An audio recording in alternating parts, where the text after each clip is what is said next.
अस्सलाम वालेकुम दोस्तों। आज के इस लेक्चर में हम क्लास फर्स्ट ईयर में से स्टिकियोमेट्री में से हम मोल रेशियोज़ देखेंगे और जो मोल रेशियोज़ की एग्जांपल्स हैं कि वो सॉल्व किस तरह करनी है, तो वो आज हम इसकी एग्जांपल्स देखेंगे और सेल्फ चेक और उसको सॉल्व करेंगे एक बहुत ही इजी मेथड से। तो चलें अपने लेक्चर को स्टार्ट करते हैं। तो इसमें हमारी बुक में लिखा है मोल रेशियोज़, उसके बाद एवोगाड्रो नंबर के बाद जो हमने पिछला लेक्चर अगर आपने नहीं देखा वो आई बटन में आपको लिंक मिल जाएगा, पहले जाके वो देख लें। ये लेक्चर नंबर 2 है। तो मोल रेशियोज़ क्या होता है फ्रेंड, गौर करें रेशो पे। रेशो कहते हैं एक चीज़ को अगर हम दूसरे से डिवाइड करें, इसे रेशो कहते हैं। तो मोल रेशोज यानी मोल डिवाइडेड बाय मोल। यहाँ तक बात फ्रेंड्स आपको समझ लग गई है कि मोल रेशो कहते हैं कि इसने दो चीज़ों को डिवाइड करना। जिस तरह 3/2 मैंने कर दिया तो ये रेशो है एक। अब दो मोल्स को डिवाइड करने से मोल रेशो कहेंगे। तो मोल रेशो की डेफिनेशन बनेगी कि ratio of number of mole of reactant and number of mole of product.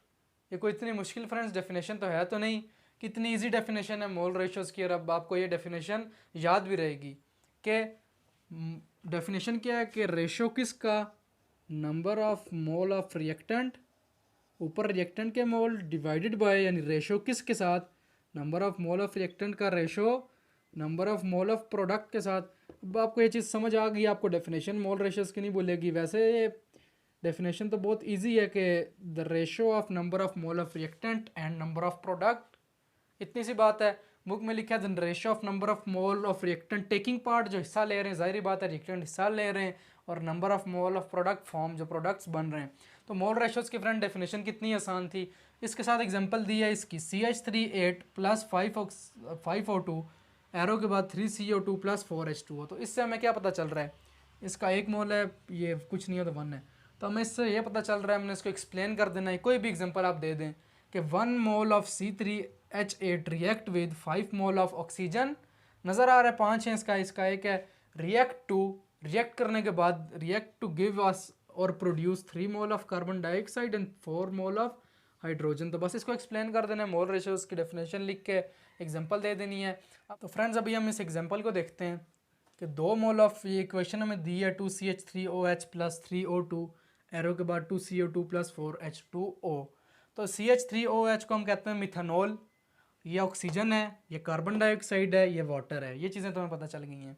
अब जो एग्जांपल से हमने वो चीज़ हमसे मांग रहा है वो हम सॉल्व करते हैं। वो कह रहा है कि अगर 3.50 मोल ऑफ मेथनॉल अगर हम यूज़ करें, बर्न करवाएं, ऑक्सीजन के साथ इनकी बर्निंग हो रही है, तो कितने ऑक्सीजन यूज़ होंगे, या ये वाले ऑक्सीजन यूज़ होंगे, और कितने H2O प्रोड्यूस होंगे।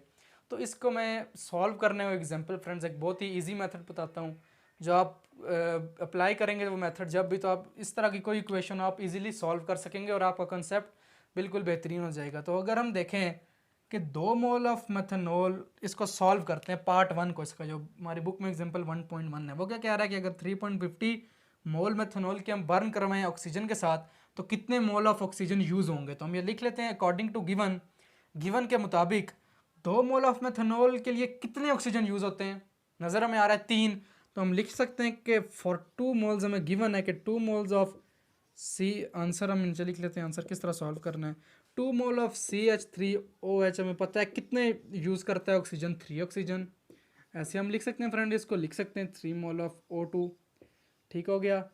अब बात आ जाती है कि 1 मोल ऑफ CH3OH, हम यहाँ पे इसको इस तरह लिख सकते हैं 2 मल्टीप्लाई 1 मोल ऑफ CH3OH।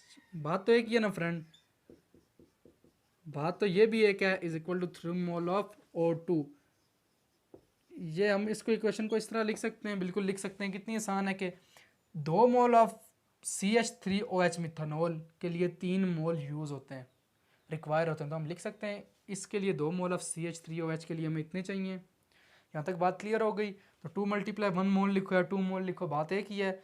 अब हम 2 अगर उधर साइड जाके डिवाइड करवा दें, इसका मतलब है 1 मोल के लिए हमें 3/2 मोल ऑफ ऑक्सीजन चाहिए। बहुत ईजी है कि 2 मोल के लिए 3 चाहिए, तो 1 मोल के लिए जितने चाहिए 2 को डिवाइड कर दो उस साइड, ये आगे यही हम मेथड यूज़ करेंगे। अगर 1 मोल के लिए अब इतने चाहिए, वो कह रहा है 3.5 mole of 3.50 mole of methanol के लिए कितने ऑक्सीजन हमें चाहिए। तो दोनों साइड हम 3.50 मल्टीप्लाई कर देंगे। 3.50 mole of CH3OH is equal to, यहाँ पे भी 3.50 मल्टीप्लाई करेंगे 3/2, उसी तरह multiply 3.50 mole of O2 friends, यहाँ तक बात अब क्लियर होगी। बहुत ही ईजी, नहायत ईजी मेथड है ये 3.50। अब इनको मल्टीप्लाई कर दें तब हमें आंसर निकल आएगा कि 3.50 मोल ऑफ CH3OH के लिए हमें जो मोल्स चाहिए वो हमें चाहिए 5.25 मोल ऑफ ऑक्सीजन चाहिए। बहुत ईजी था। कितना ईजी था फ्रेंड्स कि 3 मोल 2 मोल्स के लिए हमारे पास 3 हमें यूटिलाइज चाहिए, तो 1 मोल के लिए 3/2 हो जाएंगे। 2 के लिए अगर 3 चाहिए तो 1 के लिए फिर 1.5 चाहिए होगा, डबल हो रहा है क्योंकि 2 के लिए 3 तो 1 के लिए 1.5, फिर 3.5 मोल्स हैं अगर 3.50, तो दोनों साइड हम मल्टीप्लाई कर देंगे तो 5.25 मोल्स ऑफ ऑक्सीजन हमारे पास निकल आएंगे। अब अगले सवाल में फ्रेंड्स वो क्या पूछ रहा है, अगले सवाल में पूछ रहा है कि कितने वाटर प्रोड्यूस हो रहा है H2O। तो इसको भी हम देख लेते हैं कि आप फ्रेंड्स नोट कर लें, इसका स्क्रीनशॉट ले लें। अब मोल्स ऑफ वाटर कितने प्रोड्यूस हो रहे हैं वो ये बात पूछ रहा है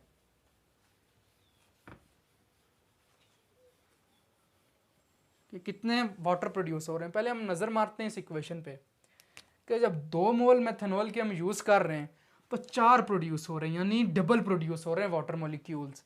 तो जब 3.5 यूज़ करेंगे तो 3.5 का डबल क्या होता है, 3.5 का डबल फ्रेंड्स। 3.5 का डबल क्या होता है, सिंपल सी बात है 7 मोल्स ऑफ H2O प्रोड्यूस होंगे। ये तो हम अपने जहन में कैलकुलेशंस कर लेंगे, इतना यानी ईजी है। तो हम लिख लेंगे अकॉर्डिंग टू गिवन के मुताबिक क्या है, 2 मोल ऑफ CH3OH मिलके कितने बनाते हैं, 4 मोल ऑफ H2O बनाते हैं। वो कह रहा है कि अब बात आती है कि 3.50 कितने बनाएंगे। ठीक हो गया। अब हमें यही पता है 2 मोल अगर 4 बनाते हैं हाइड्रोजन तो 1 मोल कितना बनाएगा, 1 मोल सिंपल सी बात है 4 को 2 से साइड डिवाइड कर दो, लिख दो 2 मोल ऑफ H2O। डबल बना रहा है ना, तो ये तो चीज़ बहुत ही सिंपल है कि 1 मोल मेथनॉल का 2 मोल वाटर बना रहा है। अब वो कह रहा है 3.50 कितने बना रहा है, 3.50 मेथनॉल कितने बना रहा है। तो 3.50 मल्टीप्लाई कर देते हैं दोनों साइड, 3.50 1 से मल्टीप्लाई आ जाएगा तो यही आएगा, moles of CH3OH is equal to, उसको भी साइड मल्टीप्लाई कर दो। 3.50 को जब मल्टीप्लाई करोगे 2 के साथ तो डबल हो जाएगा, तो 7 आ जाएगा। तो इसका मतलब है कि 7 मोल्स ऑफ हाइड्रोजन। ये हमने जहन में भी कैलकुलेशन की थी, मैथमेटिकल फॉर्म में भी कर लिया, तो ये इसका 1.21 का आंसर आ गया। इसी तरह फ्रेंड्स अब एक सेल्फ असेसमेंट 1.1 या सेल्फ चेक एक्सरसाइज 1.1 दी हुई है, ये आप नोट कर लें, इसकी हम स्क्रीनशॉट ले लें रिवर्स करके। इसका अब हम देखते हैं सेल्फ असेसमेंट जो दी हुई है उसका हम, बहुत ईजी है फ्रेंड्स, वो आपके लिए असाइनमेंट होगी, मैं लिख के खाली उसकी बता देता हूँ, वो भी बिल्कुल इसी तरह की है। फिर इसके बाद आएगा अगला लेक्चर स्टिक्योमेट्रिक कैलकुलेशंस पे, ये हमने कर लिया मोल रेशियोज, उसकी एग्जांपल भी। फिर इससे आगे हम स्टिक्योमेट्रिक कैलकुलेशंस करने के लिए भी फ्रेंड्स बहुत ही ईजी तरीके हैं, बहुत ही आसान है, वो भी इसके बाद हम वो करेंगे स्टिक्योमेट्रिक कैलकुलेशंस अगले लेक्चर में। अभी इसकी हम देख लेते हैं जो हमारे बुक में है फेडरल के अकॉर्डिंग। आप जिस भी बोर्ड के हैं बस आपको ये स्टेप्स या मेथड समझ आ जाए, यही होता है कि एग्जांपल्स चेंज होती हैं दूसरे बोर्ड्स में, तो आप उसको बस ये कंसेप्ट समझ आ जाएगा तो आप जिस भी बोर्ड के हो तो इजीली कर सकते हैं। तो जो हमारे पास जो है self check 1.1, self check 1.1 ammonia की फॉर्मेशन बता रहा है, N2 + 3H2 मिलके क्या बना रहा है, ये वो दिखा रहा है हमें, बना रहा है 2 मोल ऑफ अमोनिया, NH3 को अमोनिया कहते हैं। ठीक हो गया।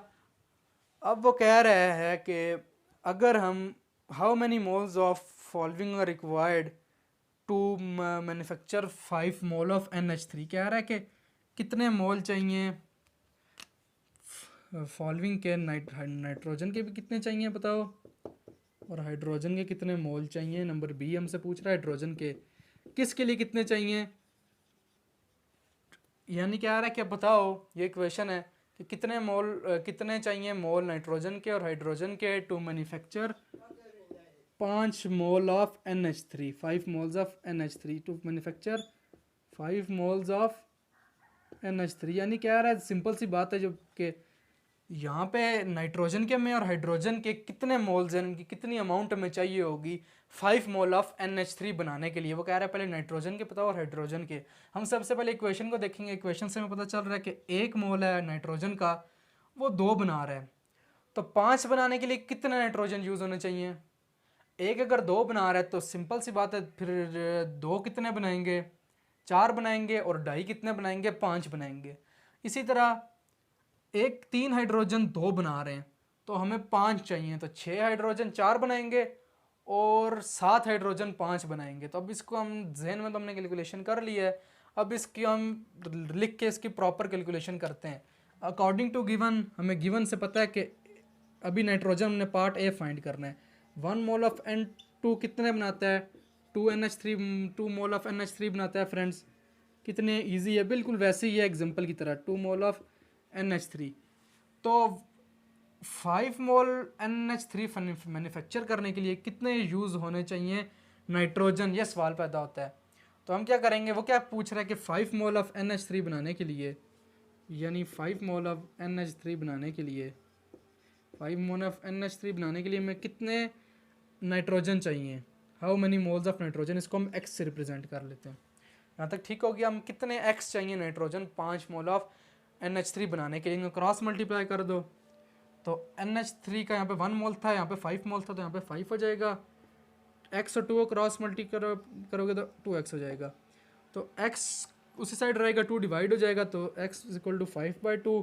तो 5 और 2 को डिवाइड करोगे तो 2.5 आ जाएगा। तो x के लिए हमें 2.5 मोल्स चाहिए। कितने मोल्स चाहिए फ्रेंड्स? 2.5 मोल्स चाहिए। x क्या है? Number of moles of nitrogen. इसी तरह अब ये जो पार्ट बी है इसका हाइड्रोजन वाला, ये आपने खुद सॉल्व करना है। उसमें क्या होगा कि 3 मोल ऑफ हाइड्रोजन आपने लिखना है, कितने बना रहे हैं? 2 मोल ऑफ नाइट्रोजन, इस तरह आपने लिख देना है। फिर आपने कहना है कि कितने हाइड्रोजन आपको चाहिए, x लिख दो। क्या बनाने के लिए? 5 मोल ऑफ NH3 बनाने के लिए। बिल्कुल ऐसे ही तुम क्रॉस मल्टीप्लाई कर दो, x मल्टीप्लाई होगा 2 से और यहाँ पे 5 मल्टीप्लाई होगा 3 से, क्योंकि 3 मोल ऑफ हाइड्रोजन बस यहाँ पे आएगा। इनको मल्टीप्लाई करोगे तो इसका आंसर आ जाएगा फ्रेंड्स 7.5 मोल्स। तो बस इतना इजी था फ्रेंड्स। तो उम्मीद करता हूँ लेक्चर आपको समझ आया होगा, मोल रेशियोज और इसके एग्जांपल 1.1 और सेल्फ चेक। इसके बाद हम अगले लेक्चर में हम स्टिकियोमेट्रिक अमाउंट्स को करेंगे। तो तब तक के लिए फ्रेंड्स खुदा हाफिज़।